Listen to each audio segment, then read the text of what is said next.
The Holy Gospel, according to St. Luke, the 23rd chapter. Then the assembly rose as a body and brought Jesus before Pilate. They began to accuse him, saying, "We found this man perverting our nation, forbidding us to pay taxes to the emperor, and saying that he himself is the Messiah, a king." Then Pilate asked him, "Are you the king of the Jews?" He answered, "You say so." Then Pilate said to the chief priests and the crowds, "I find no basis for an accusation against this man." The Gospel of the Lord.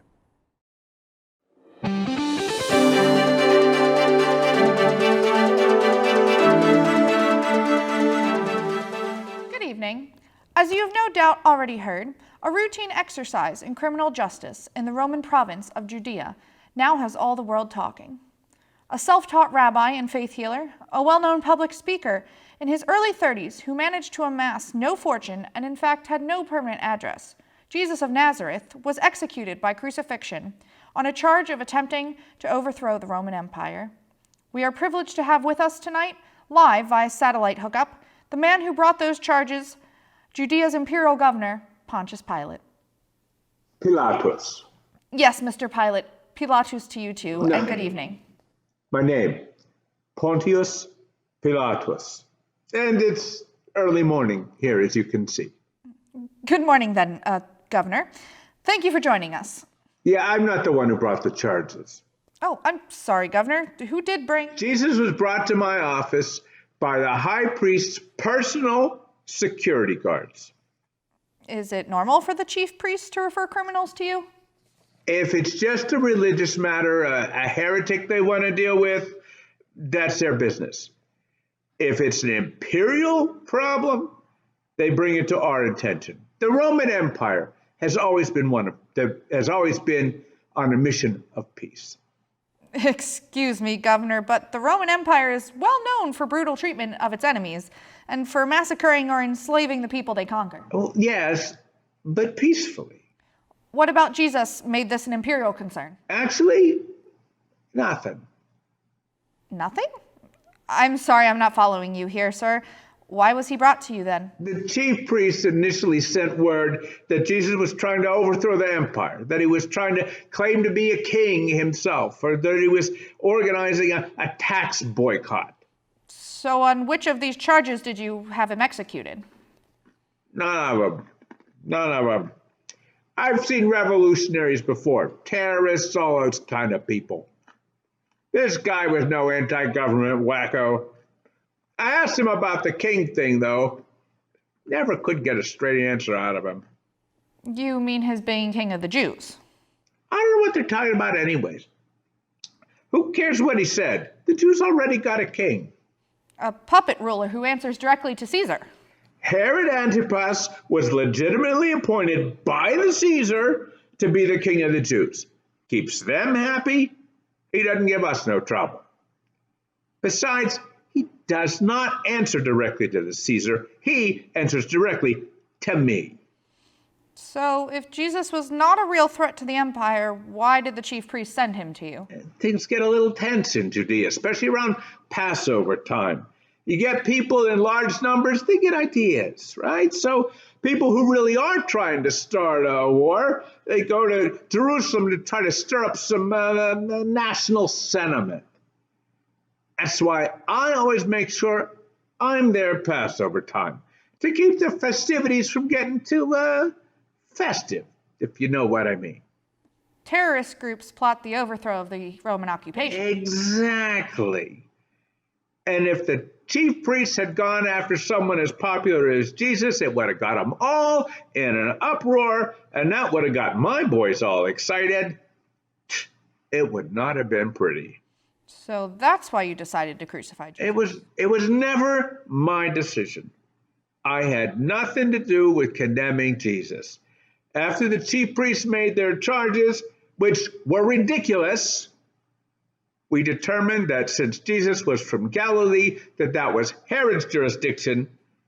That's what we have Herod for. I sent him over there. So you had Jesus sent to Herod Antipas. What did Herod think about Jesus? Well, He was thrilled at first, to be honest. He'd heard all about Jesus, thought maybe he could get him to do some little trick, turn water into wine, walk across his swimming pool, something. But he got nowhere. And so when Herod couldn't get a show or couldn't get a straight answer for that matter, he let his guards work Jesus over a little bit. Then he sent him back to me. Yes, we've heard about that. And we heard that Jesus had been beaten by the high priest's guards before he was ever brought to you. Was he beaten by Roman soldiers as well? We're the Roman Empire. We don't beat on people. That's uncivilized. We flogged him peacefully with a whip, yes, but he was never beaten. How do you flog someone peacefully? Oh, the law prescribes 40 lashes with the whip. From us, we only did the tiniest fraction of that. I see. So how many lashes did he receive then? From my boys, a mere 39. So, Governor, when Jesus was brought back to you, what did you do? I dismissed the case. He wasn't really guilty of anything, except not knowing when to keep his mouth shut and making the wrong enemies. I understand that members of your family got involved in this case? You leave my family out of this. They didn't have anything to do with this at all. My wife, Claudia, had a little dream. That's all. What was the dream about? It was about Jesus, not that my wife's dreams are any of your business.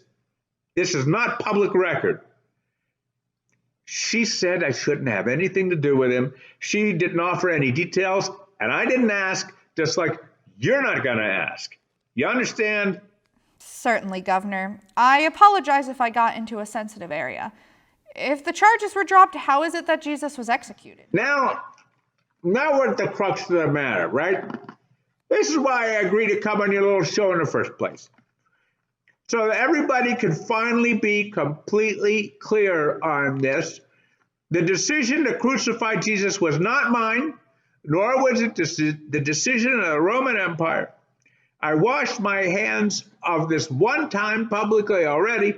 Now I do so on national TV. Look at this, huh? This is not my fault. This is not my problem. Squeaky clean, shiny like the top of the Chrysler building. But the order for crucifixion can only come from a Roman official, and the orders for Jesus' crucifixion, as reported in the New York Post... There's no way the Post could have gotten hold of the real documents. But by the way, it doesn't matter. It doesn't matter who signed the papers, huh? It was the chief priest who pushed for it. They were actually threatening to report that I was not loyal to the Caesar, which, Caesar, if you're watching, is certainly not true. My loyalties have always been in the right place. Then on top of that, the whole city was standing in my courtyard calling for Jesus' blood. And I understand the crowd was also calling for the release of another prisoner. The mission of the Roman Empire has always been one of peace. I didn't want there to be a riot for reasons I mentioned before. There were too many groups in town looking to get the empire out of Judea. Exactly.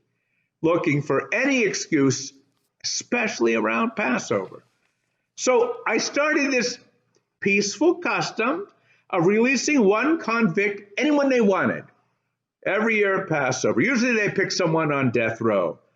I was thinking I could use this to get around the chief priests and get Jesus off the hook, but they thought ahead, and they had the crowd ready to call for the release of Barabbas.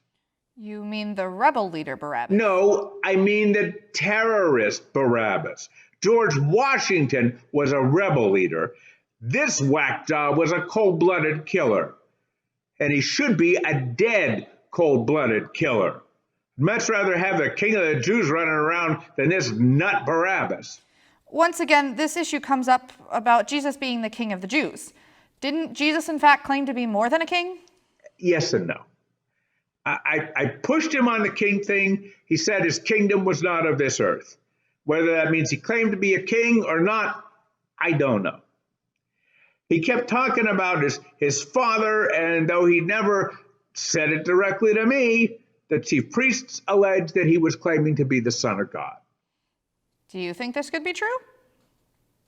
Now, I am quite the philosopher, but I've never been exactly what you'd call a religious man, right? I believe that the emperor is God. Truly, Tiberius, Excellency, no doubt about it.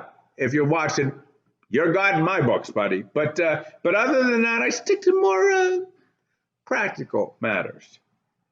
Still, I've heard all the stories about the gods coming to earth and having sons, and I'm not ready to write anything out as impossible. So I don't know where Jesus really came from. He wouldn't tell me when I asked. I just know he's like no other person I ever ran into. So that's why you made the sign. Exactly. I put a sign on the cross that said, Jesus Nazarenos Rex Judaorum, or for you barbarians, Jesus of Nazareth, the King of the Jews. The chief priests wanted, they had a fit. They wanted me to add klamat on the end of it. Jesus Nazarenos Rex Judaorum klamat. Jesus of Nazareth, King of the Jews, or so he says. But hey, I'm the governor. I write what I write. Too bad for them. Well, we're almost out of time, Governor, but there's just one more thing that we need to talk about. Jesus was buried under guard. What was that about? This was the story that wouldn't end. Some guy asked me for the body so he could have a proper burial. I gave him permission after we made certain that Jesus was completely dead. How was that determined? Jesus quit moving long before the other prisoners. So probably because of the beatings he got from Herod's people and from the chief priests' boys. But one of my men poked him with a javelin just to check. And when the javelin went in about a foot or two and he didn't flinch, well, I think that's evidence enough, don't you? I should say so. Then, after he's buried, the chief priests asked for some troops to watch the tomb so that Jesus' followers wouldn't come and steal the body and then claim afterward that he had risen from the dead. I thought that was pretty far-fetched, but wouldn't you know it? That's just what happened. The body was stolen? Exactly. How could anyone steal the body with Roman guards outside of the tomb? It was a long and boring assignment. The guards fell asleep, that's all. I'm not saying anything more about it. So if the guards fell asleep on duty, wouldn't they have been executed? Well, ordinarily, sure. But they were not. Listen, I am not at liberty to discuss imperial military policy with the press. Well, there are reports that you conspired with the chief priests to cover up the fact that there were no grave robbers and that Jesus did, in fact, rise from the dead. You know what, lady? This interview is over. I'm not getting into this thing anymore. I have had nothing to do with this. Bye. Well, we seem to have lost the transmission. That's it for our interview with Roman Governor of Judea, Pontius Pilate. Please be sure to join us next time as we continue to explore this fascinating story with an exclusive interview with the High Priest of Israel.